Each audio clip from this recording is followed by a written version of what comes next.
আসসালামু আলাইকুম। Welcome back to my another blog. আর আজকের ভিডিওটি আমার জন্য খুবই স্পেশাল। কেননা এই ভিডিওর মাধ্যমে আমি আমার জীবনের ছোট্ট একটি অধ্যায় শুরু করতে যাচ্ছি। অনেকদিন থেকেই ছোট করে নিজের জন্য কিছু একটা করার খুব ইচ্ছে ছিল। আর সেই ইচ্ছে পূরণের জন্যই আজকে চলে যাচ্ছি।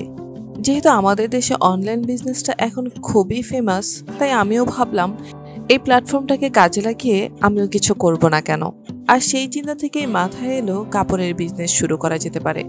কেননা আমি মনে করি আমাদের বিজনেস এমন কিছু নিয়ে করা উচিত যেটি সম্পর্কে আমাদের মোটামুটি আইডিয়া আছে। তো আমার কাছে মনে হয়েছে অন্যান্য জিনিসের বাইরে আমি কাপড়ের বিজনেসটাই বেশ ভালো করতে পারবো। তাই নিজের জমানো খুব সামান্য পুঁজি নিয়েই চলে গিয়েছিলাম মার্কেটে। সেখানে বেশ অনেকটা সময় নিয়ে ঘোরাঘুরি করলাম, ড্রেস দেখলাম এবং দাম যাচাই করলাম। আর তারপর অল্প কিছু প্রোডাক্টস নিয়ে বাসায় আসলাম। এই হচ্ছে আমার সামান্য প্রোডাক্টস। এগুলোকে এখানে রেখেছি সুন্দর করে গুছিয়ে, তারপরে ছবি তুলে পেজে আপলোড দেওয়ার জন্য।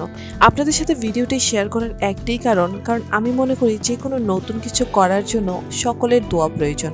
অবশ্যই আপনারা আমার জন্য দোয়া করবেন যেন আমি এখানে সাকসেস হতে পারি। তো এই ছিল আমার আজকের ভিডিও। সবাই ভালো থাকবেন, সুস্থ থাকবেন, অবশ্যই আমার জন্য দোয়া করবেন। আল্লাহ হাফেজ।